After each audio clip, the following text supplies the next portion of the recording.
السلام علیکم ورحمۃ اللہ وبرکاتہ۔ آج ہم قصص النبیین جز اول کا تیسرا سبق پڑھیں گے۔ اس کے الفاظ معانی کی ویڈیو بھی اپلوڈ ہو چکی ہے۔ اگر کسی بھائی نے الفاظ معانی نہ دیکھے ہوں تو وہ والی ویڈیو دیکھ لے اور الفاظ معانی بھی یاد کر لے۔ نصیحت ابراہیم، ابراہیم علیہ السلام کی نصیحت۔ وکان ابراہیم یقول لوالدہ، اور ابراہیم علیہ السلام اپنے والد سے کہتے تھے، یا ابی، اے میرے ابا جان، لماذا تعبد،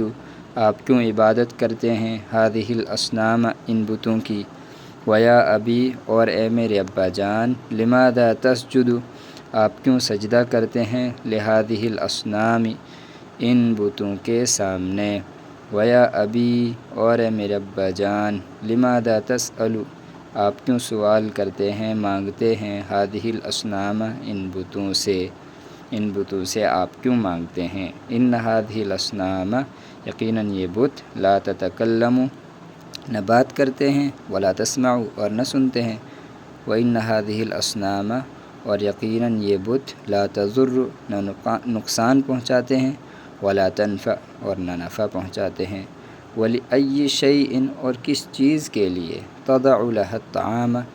آپ ان کے سامنے کھانا رکھتے ہیں، والشراب، اور پینے کی چیز رکھتے ہیں، مشروب رکھتے ہیں،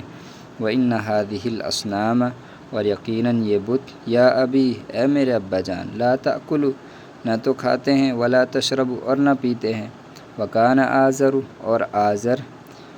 یغضب، غصہ ہو جاتے تھے، ناراض ہوتے تھے، ولا یفہم، اور بات نہیں سمجھتے تھے، وکان ابراہیم، اور ابراہیم علیہ السلام، ینصح لقومہ، اپنی قوم کو نصیحت کرتے تھے، وکان الناس یغضبون،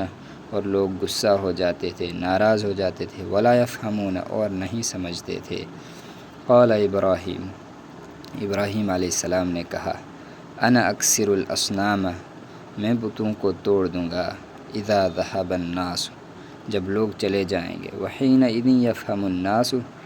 اور اس وقت لوگ سمجھیں گے، پھر لوگوں کی سمجھ میں آئے گا۔